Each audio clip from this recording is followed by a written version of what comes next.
Welcome to Moving Forward, conversations on culture, identity, healing, and hope. I'm your host, Linda Anderson, and I created this podcast as a space for real, heartfelt conversations with people who are reflecting, evolving, and boldly stepping into what's next. This podcast was born out of my own journey through seasons of loss, transition, and transformation, and my belief that healing happens when we come together to share our stories. My hope is that these conversations will inspire you to pause, reflect, and find courage as you move forward in your own life. Okay, hello everybody. Today's guest is someone very special to me. Teresa Colaneri is our guest today, and she and I actually went to high school together. However, like so many other classmates, we lose touch over the years. But about a year ago, when I was searching for a life coach, I came across her information on Facebook, and something nudged me to reach out. And let me tell you, try not to get emotional here. I am so glad that I did. Teresa's journey is so inspiring. She left a successful 15-year career in the fashion industry to launch her own business, pioneering in the field of Feng Shui, and she'll correct me if I said it wrong, and eventually founding the first Feng Shui school in New Jersey. She has since become a trusted coach, consultant, and author of She Made It Happen. She's helping other leaders, entrepreneurs, and visionaries step into courageous leadership. She is one of the first 200 coaches in the world certified in Conversational Intelligence, which is a neuroscience-based approach to building stronger, more effective communication. Today, we'll talk about her story, her work, and how she guides people to align with their soul, purpose, and lead courageously in both business and in life, which is what I have experienced through her. So Teresa, thank you so much for coming on and being here with me for a while and learning more about what has happened in your own life. So thank you. Linda, thank you. And thank you for doing this for everyone. It is so awesome. And I'm so excited for you on this next chapter and this next journey. And I'm honored to be able to share it with you, honestly. Thank you. So one of the things that I learned that I didn't know about Teresa is she skydived. So you describe yourself as part of the 1% who've skydived, and yet you didn't always see yourself as courageous. Can you share how you redefined what courage meant for you? Yes. And so I'm going to start with this concept that context is biopsychoactive, meaning the words we use and how we say them have the ability to impact our biology, our psychology, and our energy all at the same time. And it can be the difference between having no impact or a transformational impact. So I'm going to answer from that place, and I'll try and hold that context the whole conversation. So courage is often understood as, being brave and fearless. And when I started to examine the word, I went back to the Latin root, which means core, which means heart. And then it moved on to meaning heart, spirit, and inner feelings. And it wasn't later until bravery and valor came into play. So courage really wasn't about running into battle. It was about living and acting from your heart with integrity and conviction. And so for me, courage wasn't just about jumping out of a plane. It was jumping out of a life that looked successful on the outside, but was starving me on the inside. And so my VP of sales role ultimately was compromising my health, my joy, my sense of purpose. My heart and soul were not in it. And so I started to pay attention because I didn't want to go from that into something very similar. And I have to tell you, when we pay attention, as you know, Linda, the signs are inevitably there. So I was on a business trip from New York to Los Angeles, your neck of the woods. And I usually would take magazines and books to read. And I opened this magazine and it had this is like the early to mid 1990s article on Feng Shui. I'm like, what is this? This is so fascinating. So I read it, and when I got home, I did as instructed in the article. I moved my bed in a certain position. And what I realized when I walked into my bedroom, the bed was literally blocking the flow of energy the way I had positioned it. Not that I walked into it, but I was blocked, so to speak, in terms of moving in the space. So I was curious. I moved my bed. 2 weeks later, now I had just gotten a promotion, which is why I had to travel back and forth to LA. 2 weeks later, I got another promotion. So now I was like, wait a minute. This was completely out of the blue. I think it has to do with how when I changed my bedroom, I moved myself out of my way, literally, and I opened up space. So Mm. I became so intrigued by this Feng Shui that it led me to find a class in New York. And at that time, there really was not a lot of opportunity to learn it. And that led to then finding out there was a class on Long Island, and just these synchronistic events unfolded. So I was going to this class on the weekends thinking, oh, this is good for my well-being and my brain. And then I realized a friend said to me, you love doing this. Would you do it for me? Would you do my space? And one after the other, people asked. And so it gave me the opportunity to say to myself, wait a minute, you have made millions of dollars for this company. You've gotten a great salary. What makes you think you can't go do that for yourself? Mm. So that's where this spark of courage started, was this idea that I love doing this. And so it went from consulting just like for fun Mm. to actually consulting to be paid, to then people asking me, how do I do this as a consultant myself, to training and opening a school for people in New Jersey. And people from New York came to it, and I brought teachers in from all over the world. Super exciting, fantastic stories I could tell you about transformation that happened in people's lives. But what I realized, I was opening up people to this greater space of awareness in their space and in themselves. And that piece really is what stuck with me. So really, my defining courage was not so much out of fearlessness, but it was out of a call, like my soul's purpose was calling me and moving me into this whole new space. Because I have to tell you, the people I knew in the fashion industry were like, "You're doing what? Is that a Chinese entree? Like, what are you doing?" People just didn't get it. But I knew there was something to it, and so it really just led me. So you were very empowered. You had what I've heard you say is anger and unworthiness early, with the being in the fashion industry.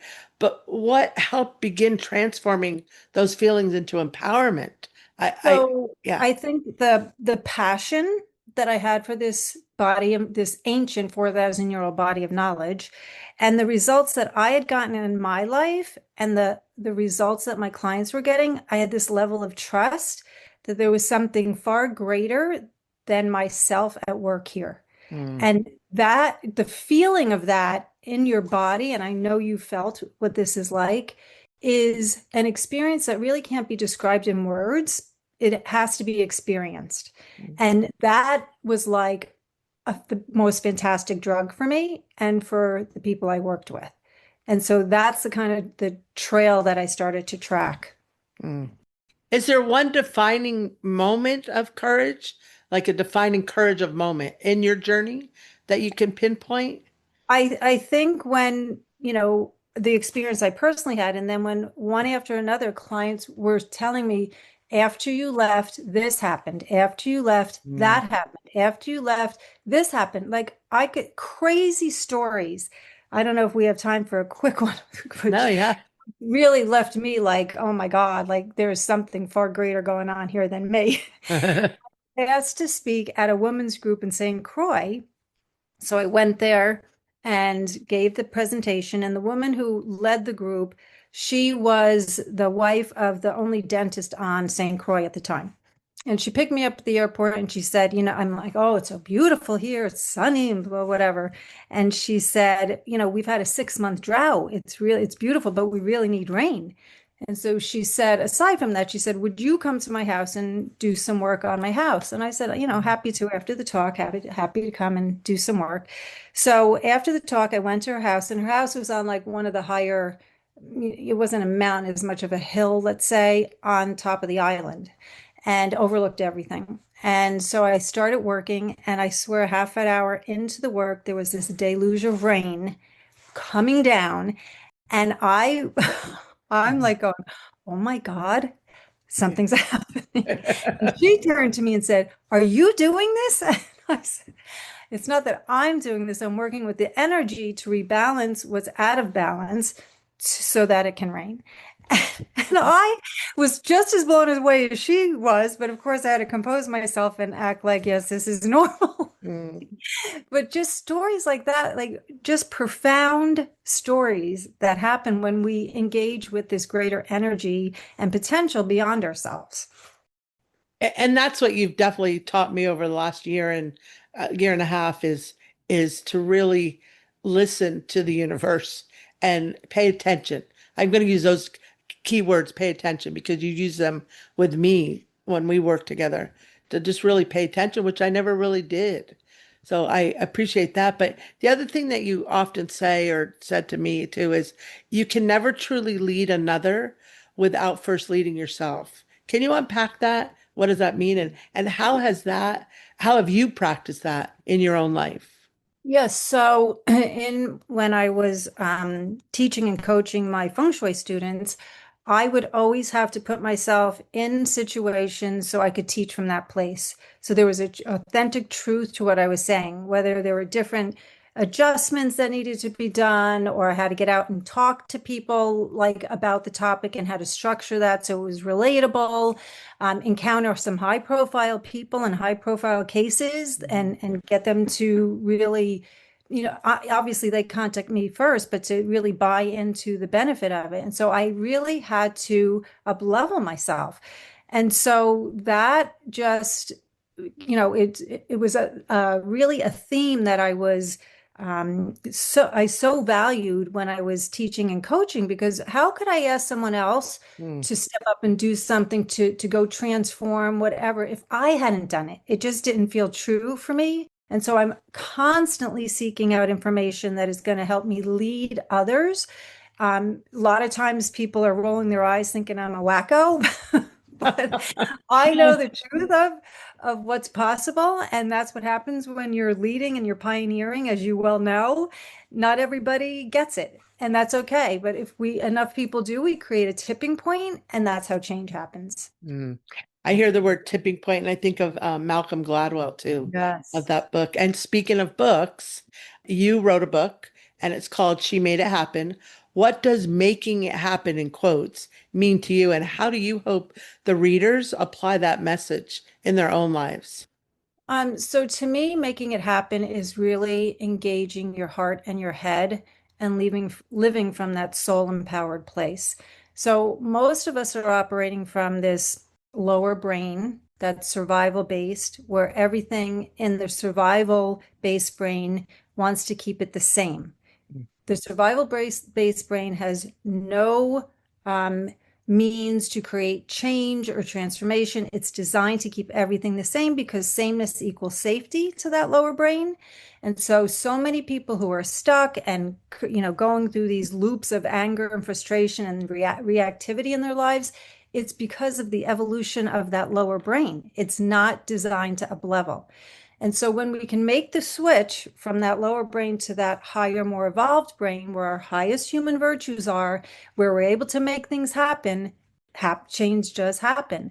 And so making it happen really involves evolving from a conditioned identity, meaning who we were told to be, what society tells us to be, and moving into that energetic identity of our soul.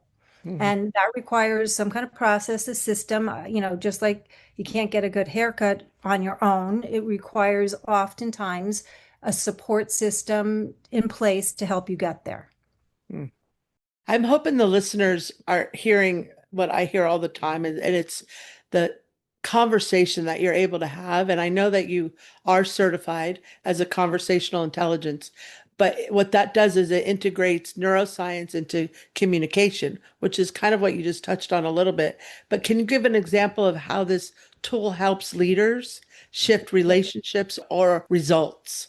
Yeah, sure, absolutely. And that's a great question. So most people don't realize that conversations are chemical before they're verbal. Meaning, when somebody shows up without even opening their mouth, oftentimes we're scanning them and making a judgment without anybody even saying anything.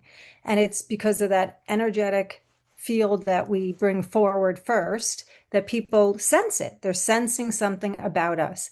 And what happens, because we're mostly operating from our lower brain, people go into protect and defend mode. They close their heart down. Mm. So their listening is limited, or they're up in their head trying to think about what they want to say. And it's very much an I-driven kind of interaction. Most people don't even think about the conversation, what kind of conversation they're going to have. They're not intentional about what kind of conversation they're going to have. They may think about what they're going to say in the conversation, but it's usually not a we conversation. They come from a me place or an I place.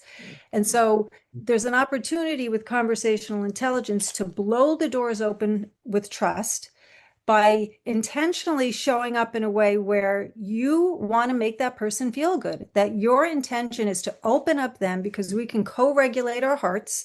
There's all kinds of scientific studies. There's a company called HeartMath that shows all these kinds of fantastic data points on how our heart has its own intelligence and the neural tissues of the heart. We impact each other with that heart regulation. So when you intentionally show up with an open heart and you are caring about that person, and you're so curious about what they're going to bring to the conversation, and the outcome is very we driven, it completely changes the engagement. So that's what conversational intelligence is all about. It's about building that immediate trust where people feel safe, they can authentically be themselves, and have what you refer to as courageous conversations. That's what conversation intelligence is all about. So, and I want to pull out the keyword of heart too. That's one of the things I've definitely learned from you is leading from your heart rather than your head right away is what I've learned. And then you're able to have those conversations of intelligence. But the people that are listening now, and even myself and everybody, we may be feeling exhausted and stuck in a way that we're leading right now, or they're leading our listeners.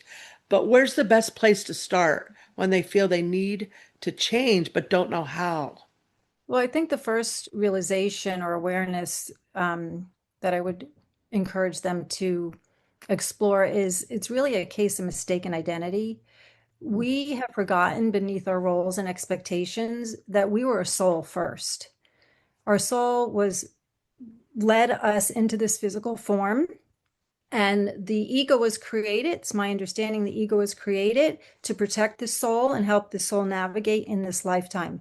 We have gotten so far away from that concept of leading with the soul, but in this world in which we live, and all the disruption that's going on, that's a big part of it, getting back to leading from our soul. And so we've forgotten really who we are. And when you can just stop and remember, we are nature, we are everything that we look at. We are not just this physical form, we are not our emotions, we are not our experiences. And I would ask you now, and everyone listening, like, if you just recognize now your body, you observe your body. If you just observe your body right now, who's observing it? If Mhm. you're observing it, you can't be your body. It's the same thing with emotions. If you're having an emotion, you're not the emotion, you're observing the emotion. So you cannot be the emotion. So when you recognize, wait, I'm looking at everything like from this 50,000-foot meta view, and I must be something more than this. I must be more than my body, more than my emotions. And when you start to really lean into that, it's so empowering, and it definitely catalyzes courage, because it gives you a greater sense of freedom of, like, all this drama and extraneous stuff really can start to dissolve within that space.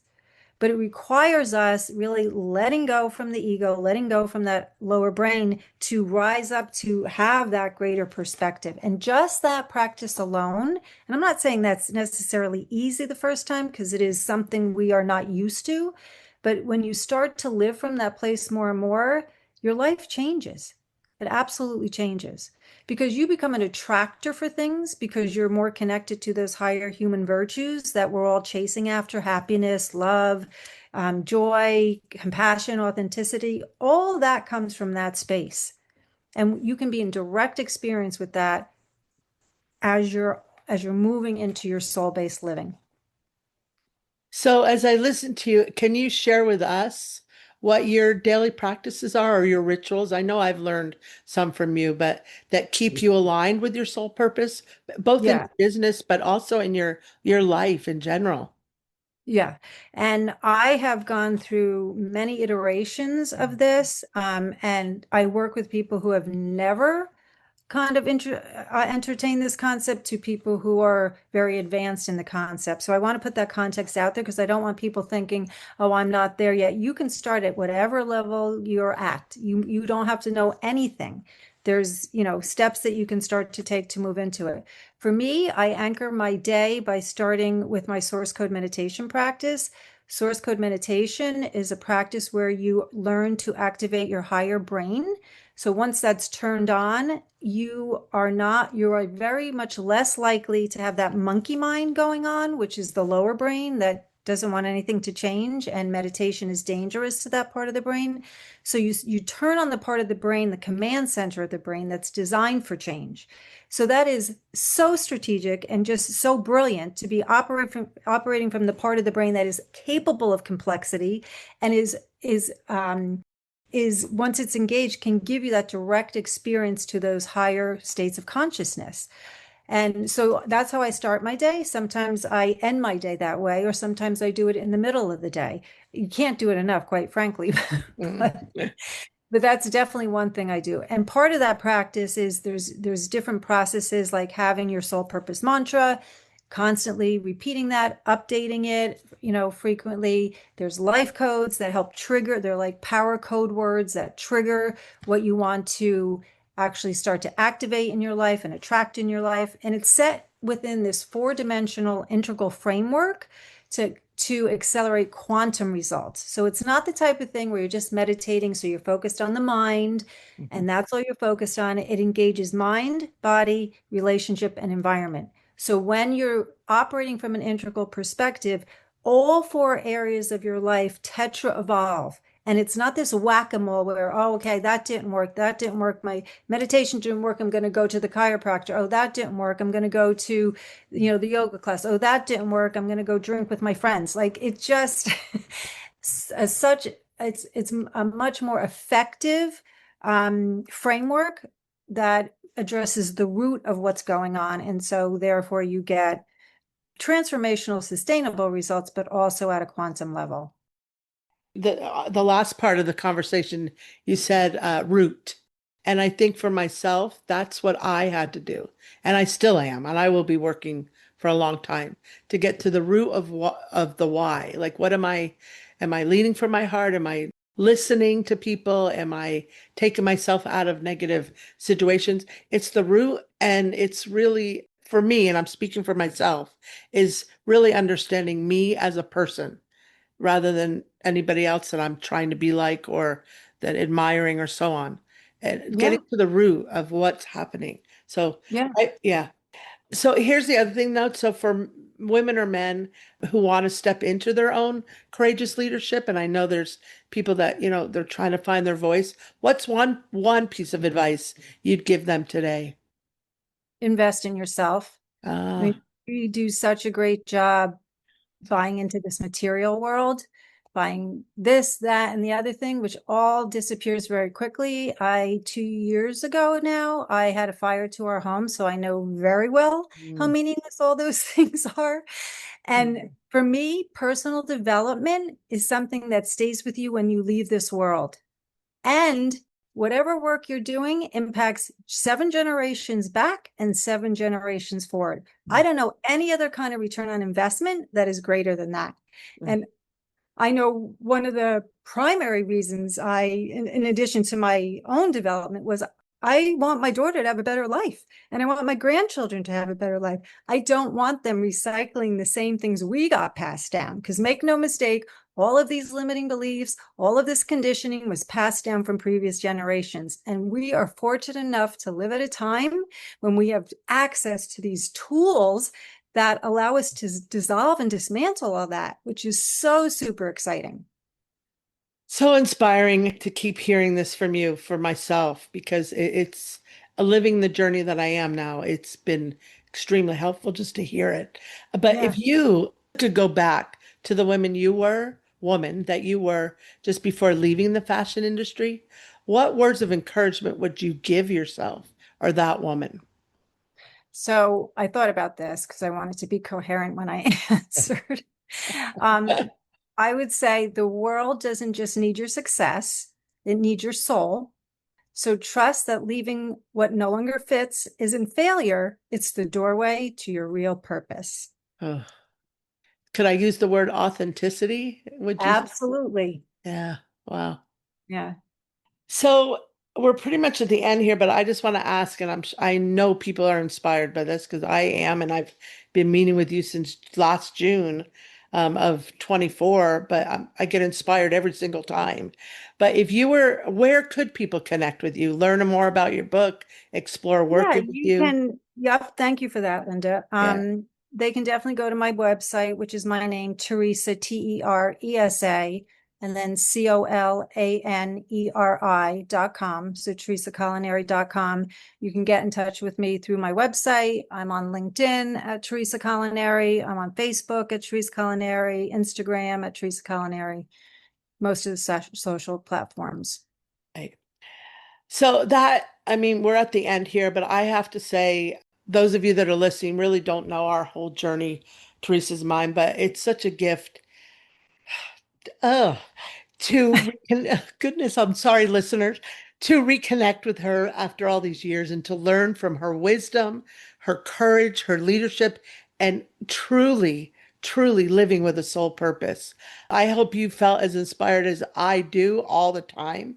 And as she shared some of the way to connect with her, but we'll also put the way to connect with her in our show notes. So, again, thank you for listening to Moving Forward Conversations on Culture, Identity, Healing, and Hope. And until next time, may you continue moving forward with courage, clarity, and hope. Thanks so much, Linda. Thank you.